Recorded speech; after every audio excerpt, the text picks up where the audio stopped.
On poursuit avec les funérailles de l'avocat Philippe Louis qui se sont déroulées dans une atmosphère empreinte d'émotion cet après-midi à la cathédrale de Basse-Terre. Et c'est Monseigneur Jean-Yves Riocreux, évêque de Guadeloupe, qui a célébré la cérémonie en présence de la famille, de nombreux avocats et magistrats ainsi que de personnalités civiles et politiques. Thierry Philippe.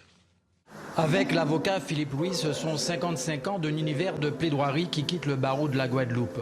Pour saluer l'un des plus célèbres avocats de l'ordre de ce demi-siècle passé, près d'une centaine de robes noires endeuillées étaient présentes. Et quand il s'agit de porter un témoignage, les éloges ne tarissent pas. C'est quelqu'un qui n'hésitait pas à toujours, même dans la société civile, prendre le parti d'aider, d'encourager, de dire un bon mot, aller au-devant d'une préoccupation.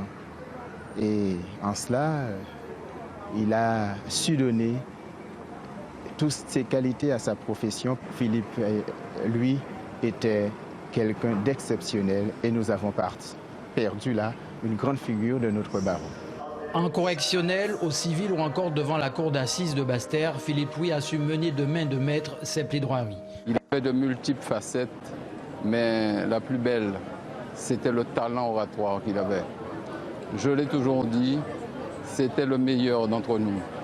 Il disparaît, nous serons orphelins de ses envolées oratoires, de cette belle voix douce qui arrivait à séduire, même lorsqu'on n'était pas d'accord.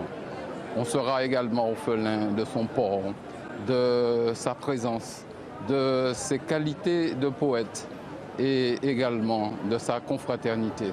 Philippe Louis, l'un des plus célèbres avocats de ces 50 dernières années, est décédé jeudi dernier à près de 80 ans à son domicile. Il laisse derrière lui sa famille, des confrères attristés, mais aussi des plaidoiries mémorables. Mais il ne s'en va pas sans laisser une succession talentueuse, celle de sa fille Jeanne.